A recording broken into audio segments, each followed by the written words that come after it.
සල්ලි කන යකෙක් හදන ගමන් ඉන්නේ. පේස් පෙල් පහක් දාලා බලන්න. ඉන්දකින් පාදයක් එන්නේ. ඉතින් අපි මෙන්න මේ විදිහට යකාගේ ඇඟ හදාගත්තා.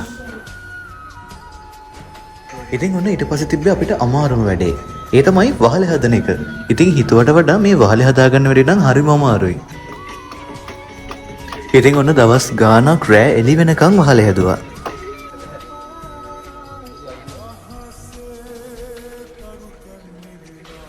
ඉතින් ඔන්න ඒ ඇස මේ පොඩි ඩබල නටනවා.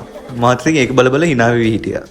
ඉතින් ඔන්න දැන් නම් කූඩේ වැඩ භාගයක් විතරම ඉවරයි. හැබැයි තව ගොඩක් දේවල් කරන්නන් තියෙනවා. ඉතින් ඔන්න ඊට පස්සේ අපි කට්ටියම එකතු වෙලා කැටයම් කැපුවා.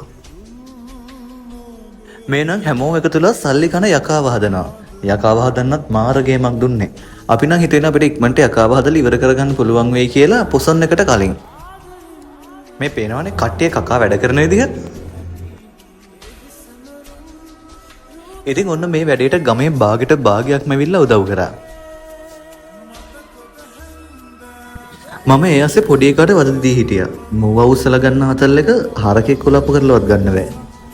අපි ඉස්සෙල්ලාම හදන්න ගියේ සල්ලි කන යකේ. ඒ සල්ලි කන යකා පස්සේ සල්ලි කන දෝණි වුණා. ඔය එහා පැත්තේ ඉන්න අක්කා තමයි ඒ අදහස දැම්මේ. අපි යකෙක් නැතුව සල්ලි කන දෝණි කෙනෙක් හදමුයි කියලා. ඉතින් දැන් නම් සෑහෙන දුරට වැඩ ඉවරයි. පේනවනේ? කූඩුව යට කට්ටිය රිංගගෙන ඉන්න විදිය හැමෝම යටට ගිහලා ලයිට් ටික හදනවා.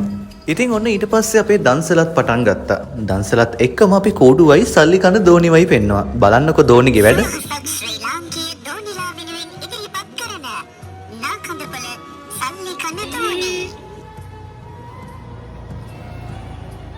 අනේ රුපියල් 5යිද? ඊයා අයිස් පැකට් ටිකක්වත් කන්න බෑ. බලන්නේ ඉන්නකෝනේ ළඟට. එන්නනේ ළඟට.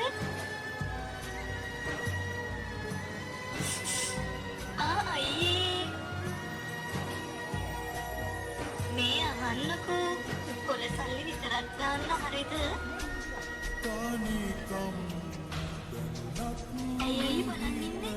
සල්ලි දාන්නවා. ලස්සනයි නේද?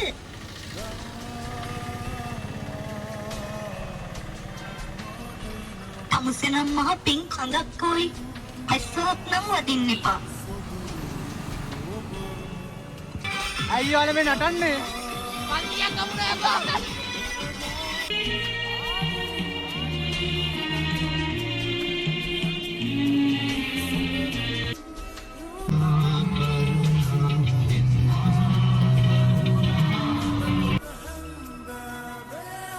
ඔන්න ඔක්කොම වැඩ ඉවර වෙලා මේක සල්ලි ගණන් කරනවා.